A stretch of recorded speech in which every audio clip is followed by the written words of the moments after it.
Like, share and subscribe to Inspire Media.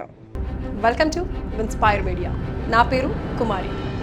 Narendra Modi పేరు చెప్పగానే ఏపీలో టీడీపీ అనుకూల మైండ్ సెట్ ఉన్న ప్రతి ఒక్కరూ నెగిటివ్గా మాట్లాడడం చూసుంటాం.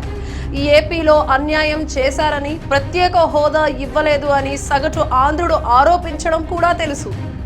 అలాంటిది మోడీతో బీజేపీతో చంద్రబాబు పొత్తు పెట్టుకునే సాహసం ఎలా చేస్తున్నారు? అసలు పాయింట్ ఇక్కడే ఉంది.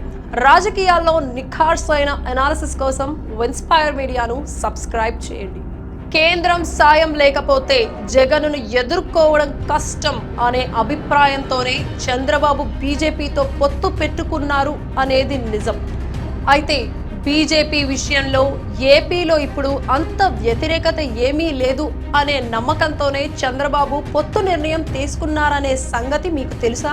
చంద్రబాబు జైలు నుంచి వచ్చిన తర్వాత ఏపీలో రాజకీయ పరిస్థితిపై 3 ప్రాంతాల్లోనూ ప్రతి నియోజకవర్గంలో 5,000 శాంపుళ్లలో ఓ సర్వే చేయించారు.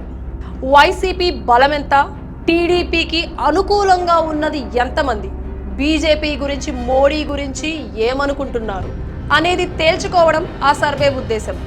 వైసీపీ బలం తగ్గి టీడీపీకి పరిస్థితి అనుకూలంగా ఉంది అనే అభిప్రాయం ఎలాగూ వచ్చింది.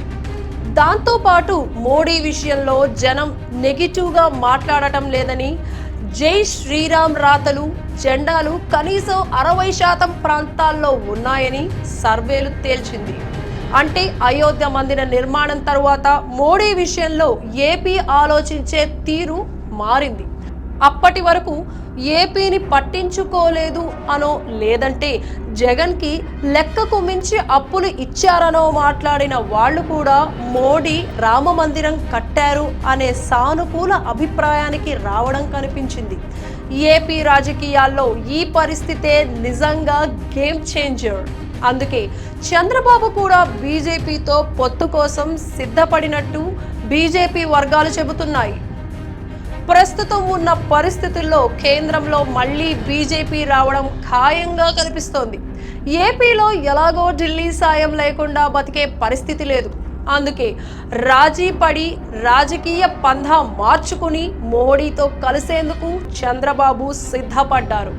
అంటే ఇదంతా రాముడు దిద్దిన రాజకీయం అనుకోవచ్చా? ఏపీలో మోడీ ప్రభావం ఎలా ఉండొచ్చు? మీ అభిప్రాయాన్ని కమెంట్స్లో చెప్పండి.